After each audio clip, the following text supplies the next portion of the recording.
ओम परमात्मने नमः प्रिय आत्मन। आज के इस वीडियो में एक ऐसी कहानी है जो मंत्र जाप के महत्व को दर्शाती है। ये कहानी एक सच्चे भक्त के जीवन की कहानी है जो भगवान के दर्शन की इच्छा रखने वाले भक्तों और आत्म साक्षात्कार की कामना करने वाले साधकों के लिए पथ प्रदर्शक साबित होगी। प्रिय आत्मन एक भिखारी जंगल के अंदर रहता था। वह बहुत भोला भाला भिखारी था।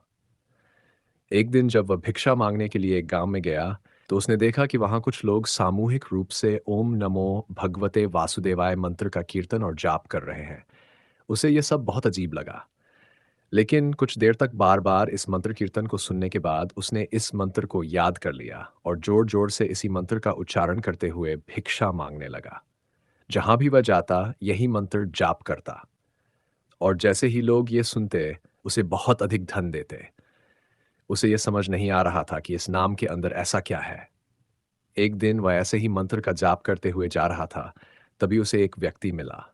उस व्यक्ति ने कहा, क्या तुम जानते हो कि यह भगवान विष्णु का मंत्र है?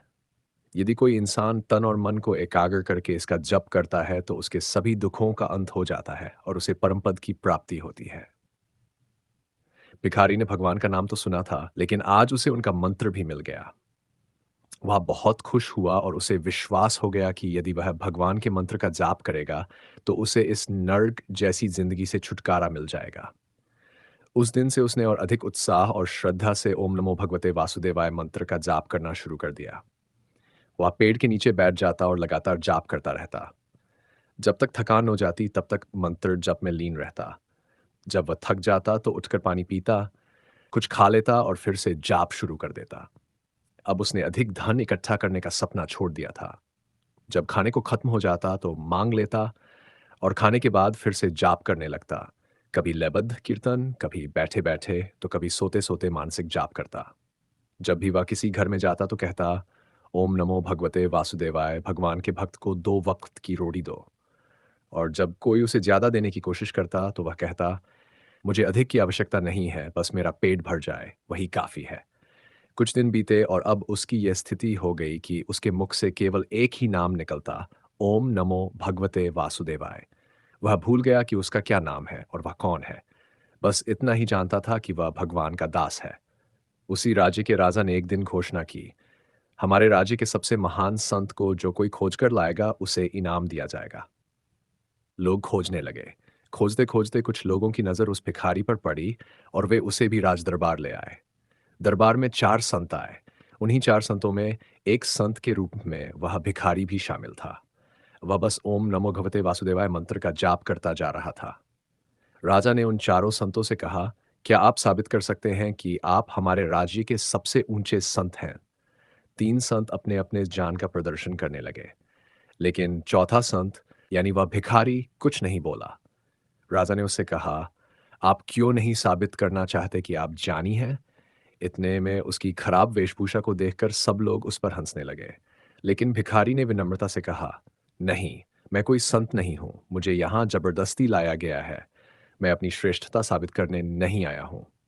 राजा ने कहा, लेकिन हम ये चाहते हैं कि आप अपनी श्रेष्ठता को साबित करें। आप संत हैं।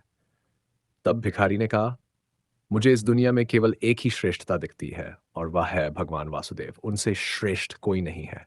हमारा प्रयत्न श्रेष्ठता साबित करने का नहीं, बल्कि एक दूसरे का सहयोग करते हुए आत्म कल्याण करने का होना चाहिए। राजन, उस परमात्मा के सिवाय कोई भी देने का अधिकारी नहीं है। आप मुझे सब कुछ नहीं दे सकते, क्योंकि आप भी अभावों में जी रहे हैं। और जो इंसान स्वयं अभावों में जीता है वह दूसरों के अभावों को पूर्ण रूप से कैसे मिटा सकता है? मुझे पद, मद और धन की कोई कामना नहीं है, क्योंकि ये सब वासुदेव के सामने तुच्छ है। यदि आप सागर की एक बूंद मांगेंगे तो आपकी प्यास कभी नहीं बुझ सकती। लेकिन यदि पूरा सागर ही आपका हो जाए तो कैसा रहेगा? बस भगवान की शरण में जो चला जाता है उसे कभी कोई कमी नहीं रहती। उस भिखारी की बातें सुनकर सब लोग चकित रह गए। सबको आश्चर्य हुआ कि इतने मैले कपड़े पहनने वाला व्यक्ति इतना जानी और महान कैसे हो सकता है। लेकिन प्रिय आत्मन, यही सत्य है। भक्त पागल होते हैं। पागलपन का ही नाम भक्ति है। उस भिखारी का मंत्र जाप के प्रति पागलपन, उसकी श्रद्धा और विश्वास ने उसे महान संत बना दिया था। उसे स्वयं यह भी ज्ञात नहीं था कि वह संत बन चुका है। क्योंकि वह निरहंकार भाव से भगवान में लीन हो गया था। वह आत्मज्ञान को प्राप्त कर चुका था। उसके सभी दुख, शिकायतें समाप्त हो गई थीं और तभी वह राजा के सामने अध्यात्म की गूढ़ बातें कह पाया था। प्रिय आत्मन, केवल एक माला का जाप करके कर्तव्य पूरा कर लेना और फिर पूरे दिन प्रपंच में लगे रहना, इससे भगवान के दर्शन नहीं होते। ईश्वर प्राप्ति के लिए उस भिखारी जैसी एकनिष्ठ भक्ति और पागलपन आवश्यक है। धन्यवाद। हरिओम तत्सत।